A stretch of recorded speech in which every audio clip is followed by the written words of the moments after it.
청소년 숲과 청소년 사역원을 섬기고 있는 임경순 목사입니다. 가정의 달 5월에 가와 만사성이라는 주제로 또 이은미 전사님, 정구미 목사님과 함께 말씀을 전할 수 있어서 참 감사합니다.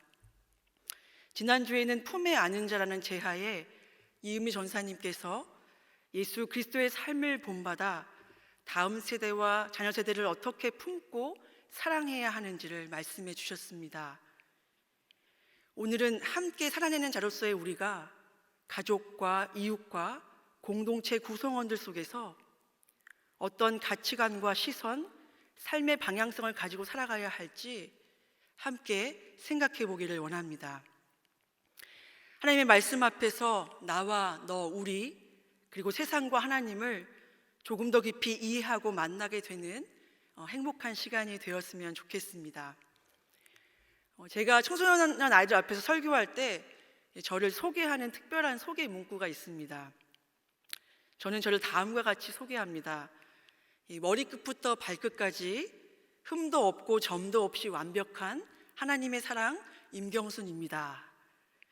아이들 앞에서 이렇게 제가 저를 소개했을 때 아이들의 반응이 어떠했을까요? 우리 예상대로 대부분의 아이들은 웃음을 터뜨립니다. 그 이유는 제가 흠도 많고 또 점도 많고 또 완벽하지 않은 사람이기 때문입니다. 그런데 꽤 진지하게 저렇게 소개하는 이유가 뭘까 궁금해하며 귀를 기울이는 아이들도 있었습니다. 우리 각자에게는 고유한 하나님의 경험이 있습니다. 그리스도인이라면 누구나 예외 없이 성경에 나오는 수많은 사람들처럼 하나님을 살아있는 절대자로, 생명으로, 나를 지으신 창조주로, 나의 삶의 주인으로 경험합니다. 어떤 사람은 종교적인 체험의 형식으로 기도에 대한 응답이나 병고침의 체험을 하나님의 경험으로 말하기도 하고, 또 어떤 사람은 자기 비움과 무너짐, 절망의 자리에서의 하나님 경험을 말하기도 하고, 또 어떤 이는 이성적인 깨달음과 통찰을 하나님 경험으로 말하기도 합니다. 저에게 하나님의 경험은 완전하고 절대적인 사랑이었습니다.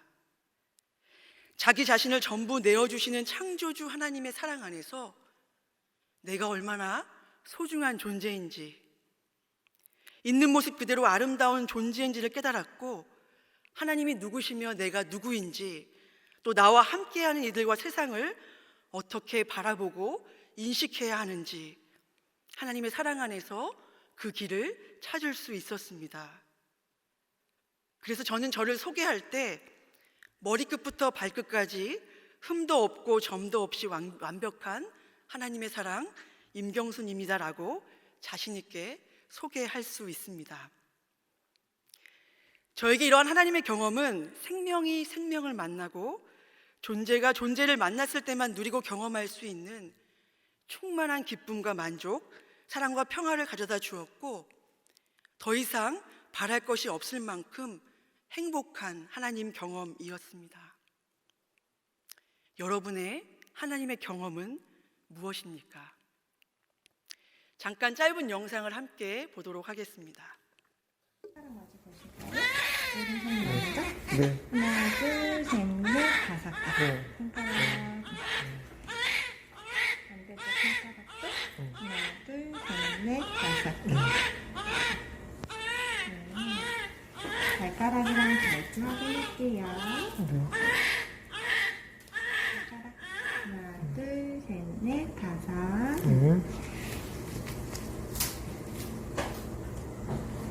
반대쪽. 보이시나요? 네, 보여요. 네. 발찌 참고토 이민지님 오가고요. 네. 오늘 5월 4일 네. 9시 43분. 네. 이거 표시만 바꿔드릴게요. 남자한테. 성별 남자 아가예요. 몸무게는 아직 안 쟀어요. 네. 저희가 신생아실 가서요. 목욕하고 몸무게 재고. 네, 영상 속 아이는 5월 4일, 지난 5월 4일 오전 9시 43분 3.25kg으로 태어난 아기 박종우입니다. 종우는 우리 교회 집사님 부부의 셋째 아들인데요. 위에 형이 2명이나 있습니다. 이 영상을 보시면서 아셨겠지만 손과 발의 이제 개수를 확인하고 처음 아이를 만나는 장면의 영상이었습니다. 이 영상을 보면서 어떤 느낌, 어떤 생각이 드셨습니까? 저는 출산의 경험이 없어서 말씀을 준비하면서 첫 아이를 출산하고 만났을 때 기분이 어땠는지를 여러분께 여쭤보았습니다. 많은 분들이 환희와 기쁨, 감동과 감격, 또 경이로움과 신비함에 대해서 이야기를 들려주셨고, 아기를 처음 만났을 때 그냥 한없이 엄청 울었다고 말씀해 주시는 분도 계셨습니다. 막 태어난 아기를 바라보는 우리의 마음은 어떠합니까? 그저 너무 귀하고 소중합니다. 아이에게 기대하는 것 하나도 없습니다. 아이에게 바라는 것 전혀 없습니다. 어떤 모습이든지 어떻게 태어났든지 있는 모습 그대로 소중하고 아름답고 귀한 존재입니다. 우리는 한 생명을 그렇게 만납니다. 아이는 스스로 할 수 있는 것이 아무것도 없어도 존재 자체만으로 귀하고 가치 있는 생명으로 받아들여지고 용납되어지고 수용되어집니다. 존재와 존재, 생명과 생명의 만남에는 어떠한 조건과 이유도 필요하지 않습니다. 아이는 다른 무엇이 아닌 부모와 가족, 이웃의 사랑 안에서 이 세상이 줄 수 없는 충만한 기쁨과 만족, 사랑과 평화 속에서 이 땅에서의 생을 시작합니다. 질문을 드리고 싶습니다. 생명과 생명이 함께 존재하는 우리의 가정 안에, 우리의 형제자매와 이웃과의 관계 안에, 그리고 우리의 공동체 안에 지금 이 순간 충만한 기쁨과 만족, 사랑과 평화가 존재하고 있습니까? 경쟁이 일상이 된 세상에 사는 동안 우리는 삶의 모든 영역에서 날마다 나 자신의 능력과 힘을 증명해 보이도록 강요당하며 무능한 사람이라는 낙인이 찍힐까 두려워하며 불안해하며 하루하루를 살고 있습니다. 어느 누구도 예외는 없습니다. 참 생명이신 하나님, 그리고 피조물인 생명들과의 관계 안에서 누릴 수 있는 많은 것들을 빼앗긴 채 살아가고 있는 것이 우리의 현실입니다. 우리 이렇게 살아도 되는 것일까요? 이렇게 사는 것 진정 하나님께서 우리에게 주시고자 하는 삶일까요? 하나님이 기뻐하시고 원하시는 삶일까요? 에리 프롬은 그의 저서 소유냐 존재냐에서 기술의 발전과 함께 새롭게 등장한 신앙의 핵심 세 가지를 말합니다. 그것은 무제한의 생산, 절대적 자유, 무한한 행복입니다. 사람들은 이 세 가지를 신앙하면서 이것이 인간에게 진정한 행복과 만족을 가져다 줄 것이라고 믿었다고 말합니다. 그 결과로 우리의 경제체제는 이기주의와 자기중심성, 소유욕이라는 인간의 본성을 더욱 확대시키고 채찍질하는 구조를 갖게 되었고, 현대인은 기계적이고 생명 없는 것에 매료되어서 생명을 파괴하는 일들을 서슴없이 자행하게 되었다고 그는 말합니다. 에리 프롬은 우리의 사회 경제적 체제, 우리의 생활 방식의 특성들이 병적 요소를 품고 있고 이로 인하여 인간과 사회가 병들어 있다고 말하고 있습니다. 그러면서 그는 인간의 행복에 관한 진지한 질문을 던집니다. 그는 무엇인가를 내 것으로 소유함으로써 행복한가? 아니면 그 무언가가 그 자리에 존재하는 것만으로도 행복한가? 들판에 핀 아름다운 꽃을 보고 꺾어서 내 손에 가질 것인지, 아니면 그 아름다움을 관조하고 마음으로 기뻐할 것인지를 묻고 있습니다. 인간의 소유하고 싶어하는 욕망에 대해 생각해 보신 적이 있으십니까? 소유한다라는 말 안에는 내 마음대로 통제할 수 있다라는 의미가 담겨져 있습니다. 소유 자체가 기쁨이라기보다는 소유를 통해 힘을 발휘하고 내가 원하는 대로 움직이고 조정하려는 욕구가 그 중심에 있습니다. 예를 들어 자녀를 소유물로 생각하거나 직분과 직위를 소유물로 여길 때 우리는 자녀를 통제하려 하고 또 함께 일하는 사람들을 직분과 직위의 힘으로 통제하고 조종하려고 합니다. 이러한 삶에는 평화가 존재할 수 없습니다. 소유욕과 평화는 서로 배척 관계에 있기 때문입니다. 많은 사람의 사랑을 받으며 인기리에 방영되었던 부부의 세계가 지난 토요일 마지막 회로 끝이 났습니다. 부부의 세계 보셨습니까? 아무도 안 보셨습니까? 네. 드라마를 보신 분은 알겠지만 드라마 안에 참 견디기 힘들고 감당하기 어려운 이야기들, 감정들이 많이 포함되어 있습니다. 이 드라마에 사람들이 빠져들었던 이유는 아마도 그 안에 다듬어지거나 정제되지 않은 인간의 심리적 욕망과 또 가감없이 표현되는 인간의 초라한 모습 등 실타래와 같이 얽힌 우리의 삶의 모습을 그대로 담고 있기 때문이 아닌가 싶습니다. 부부의 세계라는 드라마 안에는요, 부부의 관계, 가족과 이웃에 얽히고 설킨 이야기를 있는 그대로 보여줌으로써 우리로 하여금 우리의 인생에서 진정으로 소중한 것이 무엇인지를 생각하게 합니다. 특별히 이 드라마 안에는 이혼한 부부 사이에 어려움을 겪는 청소년 아들이 등장하는데요, 이 드라마를 몇 번 보았을 때 저는 이 10대에게 집중할 수밖에 없었습니다. 그 드라마 속 그 아들은 그 깨어진 관계 안에서 얼마나 큰 고통을 경험하며 또 살아갈 힘을 잃어가는지 드라마는 아주 찬찬히 잘 그려내고 있습니다. 이혼의 과정 속에서 아이를 소유하기 위해 엄마 아빠의 탐심이 작동했을 때 아이의 인생은 더욱 망가져가고 정신적으로 큰 고통을 당하게 됩니다. 심지어 그 불안은 도벽으로 이어지고 결국 아들은 혼란 속에서 긴 시간 가출을 선택하게 됩니다. 이 드라마는 부모와 기성세대 안에 존재하는 탐욕과 탐심, 욕망과 욕구가 생명의 관계를 어떻게 망가뜨리는지를 생생하게 보여줍니다. 드라마의 마지막 부분에서 주인공이 다음과 같은 말을 독백합니다. 그동안 매달렸던 것들은 모두 하찮은 것들에 지나지 않았다. 깨달은 뒤엔 모든 게 늦어버린 뒤였다. 나는 가장 중요한 것을 잃었다. 우리는 지금 무엇에 매달리며 또 무엇을 중요하게 생각하며 살아가고 있습니까? 어떤 사람이 예수님께 와서 유산 상속에 대해 상담을 청했습니다. 형제들 사이에 유산 상속 문제로 다툼이 있었던 것 같습니다. 지금이나 옛날이나 재산 문제는 똑같이 예민합니다. 예수님은 자신이 이런 문제를 해결해 주는 재판관이 아니라고 말씀하시면서 그 사람의 요청에 밑바닥에 깔려 있는 탐욕과 탐심에 대해 경고하며 다음과 같이 말씀하십니다. 본문 15절 말씀입니다. 삼가 모든 탐심을 물리치라. 사람의 생명이 그 소유에 넉넉한 데 있지 아니하니라. 예수님은 이 말씀에 이어 어리석은 부자의 비유를 말씀하셨습니다. 크게 농사를 짓는 한 부자가 있었습니다. 어느 해에 밭에 소출이 풍성했다고 합니다. 그동안 애쓴 보람이 결실을 맺었습니다. 부자는 많은 소출을 어떻게 처리하는가 하는 문제로 걱정이 생겼습니다. 17절 말씀입니다. 내가 곡식 쌓아둘 곳이 없으니 어찌할까?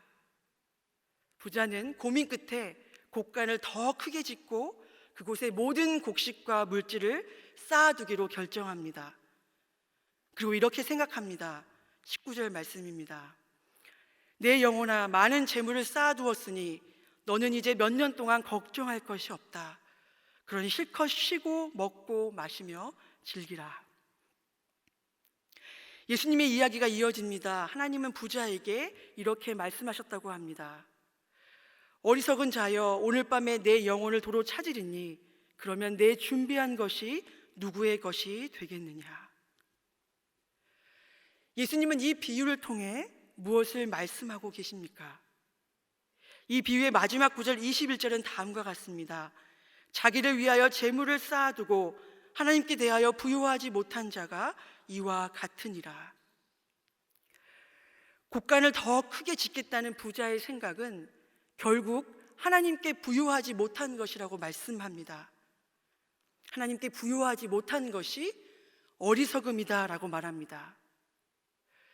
이런 하나님의 말씀은 이 세상이 요구하는 삶의 원리와 완전히 대립됩니다. 자기를 위해 재물을 쌓아두는 것은 우리가 세상을 살아가는 기본적인 원리이기 때문입니다. 보십시오. 부자는 현명한 통찰과 실용적인 지혜로서 자신의 모든 소출을 아주 효과적으로 저장해 둘 수 있도록 하기 위해 곳간을 짓습니다. 이 일이 끝났을 때 그는 이제 마음 놓고 자신의 삶을 즐길 상황이 될 것을 예측했고, 그는 이제 삶의 모든 필요가 충족되었다고 생각합니다. 이 이야기 속 부자에게는 빼돌리기나 도둑질, 일꾼들을 부당하게 대우하는 일 등 그 어떤 범죄 행위도 없습니다. 그러나 하나님께서는 느닷없이 이 부자의 삶에 자기 만족 속에 개입하십니다. 부자는 무엇이 문제였습니까? 그는 인간의 생명이, 진정한 삶이 소유의 풍족함이나 잉여에 있지 않다는 것을 전혀 알지 못했습니다. 그는 경제적인 미래를 확보함으로써 자신의 미래도 확보할 수 있다고 믿었습니다. 그는 그가 얼마나 유한한 존재인지를 알지 못했고, 갑자기 닥쳐올 위기에 대해 생각하지 못했습니다. 그리고 이 모든 것의 뿌리 근원에는 탐심이 자리하고 있었습니다. 탐심은 더 많이 갖고 할 수 있는 한 자신의 수중에 더 많이 넣으며 다른 사람의 상황을 고려하지 않고 스스로 더 많은 것을 얻고자 하는 마음입니다. 쌓아놓고자 하는 열망은 재산과 소유로 하나님을 대치하려는 행위이며, 이는 우상숭배와 같은 것이라고 성경은 말합니다. 우상은 강력한 힘이 있어서 사람의 마음을 휘어잡습니다. 인류의 역사상 가장 강력한 우상이 바로 소유, 돈과 재물입니다. 돈이 우상이 되면 어떤 일이 일어날까요? 우리는 세상의 모든 것을 돈으로 환산해 버립니다. 모든 것을 상품화시킵니다. 세상의 모든 만물의 가치를 돈으로 환산해 버리고선 이렇게 말합니다. 돈만 있으면 뭐든지 할 수 있다. 그러니 사람도 1,000원짜리부터 수십억 원짜리 등급으로 매겨버립니다. 산과 들과 땅, 하나님께서 허락하신 자연 만물도 모두 돈으로 계산해 버립니다. 가장 큰 비참함은 하나님의 형상대로 지음받은 우리와 우리 자녀들에게 등급이 매겨져 버린다는 사실입니다. 이러한 세상에서 우리와 우리 자녀들이 살고 있습니다. 우리 모두가 병들어 있고 무엇이 생명인지 알지 못한 채 우상숭배의 자리에서 벗어나지 못하고 신음하고 있는 것은 아닌지 오늘 말씀 앞에서 우리의 삶을 돌아보기를 원합니다. 사랑하는 성도 여러분, 예수님의 말씀을 기억하십시오. 사람의 생명이 소유의 넉넉함에 있지 않습니다. 우리의 문제는 소유가 늘 넉넉해야 행복하다는 고정관념입니다. 소유가 넉넉해야 사랑하고 사랑받으며 살 수 있다고 생각하는 잘못된 생각입니다. 지금 우리의 모든 삶에서 소유지향적 현상들이 나타납니다. 앞으로도 발전하고 성장해야 한다고 외칩니다. 모든 사람들이 성장과 발전, 소유를 위해서는 수단과 방법을 가리지 않고 달려갑니다. 그런데 그렇게 더 많은 소유와 성장을 위해 달려가지만 참된 만족은 누리지 못하고 불안 증세만 더욱더 커져갑니다. 이러한 삶의 방향과 중심은 예수 그리스도와 복음을 따라 살아가는 삶이 아닙니다. 이것은 풍요와 다산의 신 바알을 따르는 우상 숭배입니다. 광야 40년의 시간 속에서 하나님이 누구인지를 알았고 경험했고 고백했던 이스라엘 백성들은 가나안 땅에 정착하여 하나님과 바알을 함께 섬기기로 선택합니다. 이스라엘 백성들은 가나안 땅을 눈앞에 두고 하나님 앞에서 여호수아와 함께 나와 내 집은 여호와 하나님만 섬기겠다고 다짐하고 고백했지만 그들은 풍요와 소유를 포기할 수 없었습니다. 소유에 생명과 구원이 있다고 생각했습니다. 어리석은 부자와 똑같은 모습입니다. 예수를 그리스도로 고백하며 살아가지만 여전히 소유와 물질에 우리의 마음과 중심을 두는 우리의 모습과 똑같습니다. 다시 질문을 드리고 싶습니다. 생명과 생명이 함께하는 우리의 가정 안에, 우리의 형제 자매와 이웃과의 관계 안에, 우리의 공동체 안에 충만한 기쁨과 만족, 사랑과 평화가 존재하고 있습니까? 13세기 중세 신학자였던 마이스터 에크하르트는 다음과 같이 말합니다. 인간이 깊이 생각해야 할 것은 내가 무엇을 행해야 할 것인가 보다는 나는 과연 어떤 존재인가 하는 것이다. 소유보다는 존재에 우리의 마음을 집중해야 한다는 말입니다. 우리는 나 스스로의 존재에 대해, 그리고 너의 존재에 대해 얼마나 많은 시간 생각하고 관심을 갖고 들여다보고 있을까요? 함께 지내는 배우자와 자녀, 이웃과 동료와의 관계 안에서 우리는 얼마나 서로에게 진정한 관심을 갖고 서로의 소중함과 고유함을 발견해주고 있을까요? 소유 중심의 사람은 언제나 경쟁, 적의, 공포에 기인하며 살아갑니다. 이러한 사람은 자녀를 자기의 소유물로 생각할 수 있습니다. 무언가를 성취하고 이뤄내는 도구로 인식할 수 있습니다. 자녀의 있는 모습 그대로를 인정하고 용납하고 사랑하는 것이 아니라 자기 뜻대로 움직여주고 자기가 원하는 결과물을 만들어내는 자녀만을 인정하고 용납합니다. 사랑하는 성도 여러분, 하나님은 특별한 한 사람을 찾으실까요?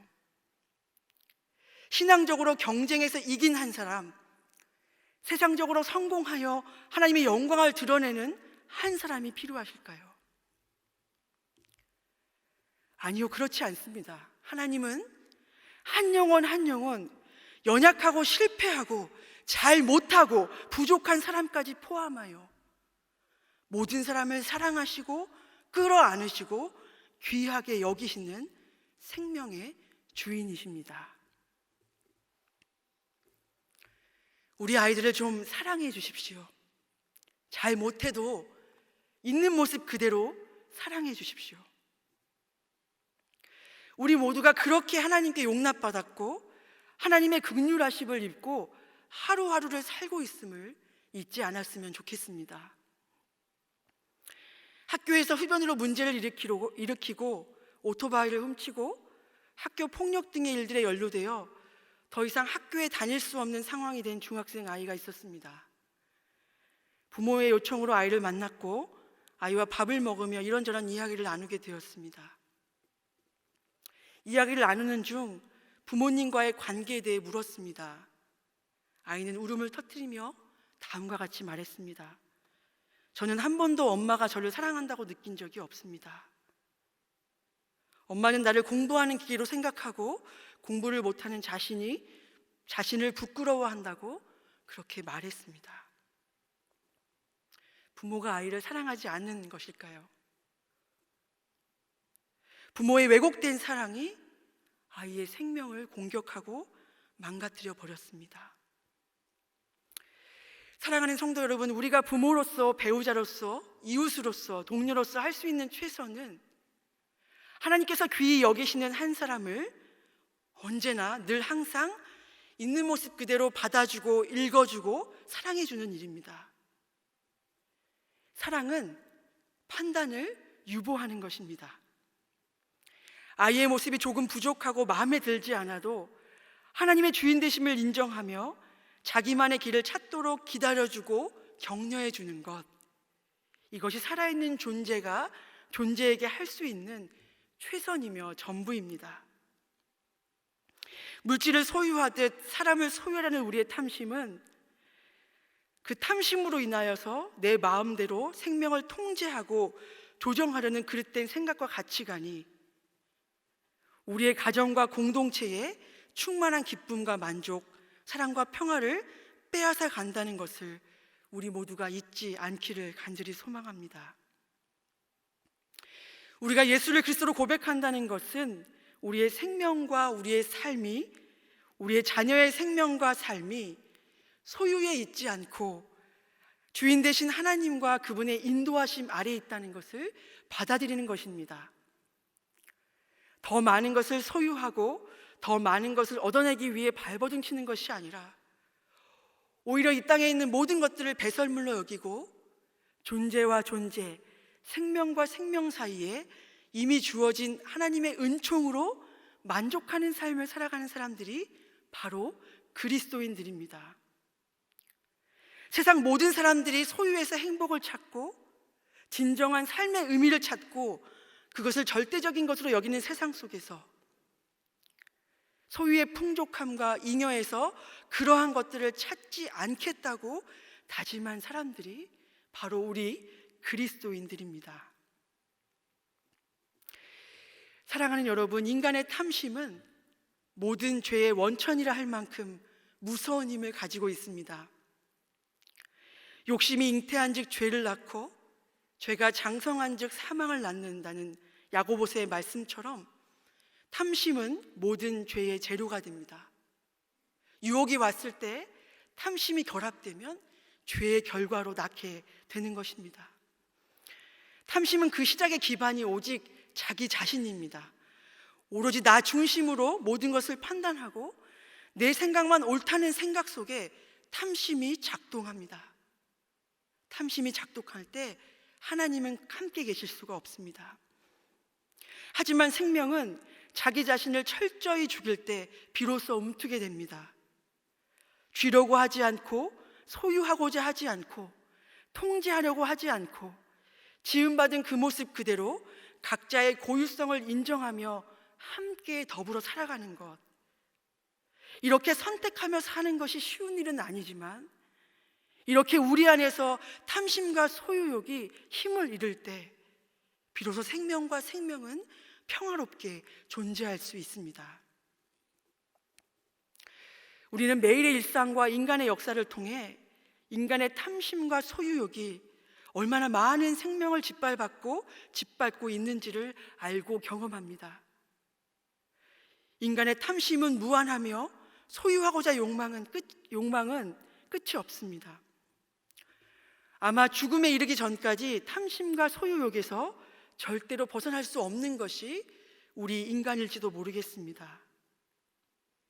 그러나 우리는 그 연약한 모습 그대로 하나님과 함께 그분의 나라를 향해 가는 나그네들입니다. 하나님 나라를 향해 가는 삶의 여정은 곧 나의 탐심과 소유욕을 버려가는 여정이 아닐까 생각해 봅니다. 사랑하는 성도 여러분, 우리는 배우자와 자녀, 이웃과 동료들과 하나님으로부터 주어진 인생을 함께 살아내는 자로 부르심을 받았습니다. 큰 업적과 성취를 이루기 위해서 부름받은 것이 아닙니다. 어떤 결과물을 내기 위해서 부름받은 것이 아닙니다. 우리는 함께 살아내는 자로 서로를 사랑하고 세워주며 응원하고 격려하는 자리로 하나님께서 우리를 부르셨습니다. 그런데 이런 삶을 살아갈 때요, 세상으로부터 비웃음거리가 되고 어리석은 자로 여김받을 수 있습니다. 또한 이런 삶을 선택하며 살아갈 때 우리의 삶은 고통스럽고 비루한 현실 가운데 있게 될 수도 있습니다. 그러나 간절히 바랍니다. 우리가 그러한 상황을 만나게 될 때에 당황하거나 절망하지 않고 하나님의 은총과 우리가 누려야 할 가장 좋은 것들은 소유가 아니라 존재와 존재의 만남 안에 이미 모두 주어져 있음을 기억할 수 있기를 간절히 소망합니다. 더 좋은 다른 것을 찾기 위해 두리번거리는 공허한 행동을 멈추고 가장 가까이 있는 곁에 있는 생명에 집중하고 그 생명을 더욱 사랑하고 살리는 우리 모두가 될 수 있었으면 좋겠습니다. 그 생명이 우리의 배우자가 될 수도 있고 자녀가 될 수도 있고 형제 자매와 이웃 교회의 구성원이 될 수도 있습니다.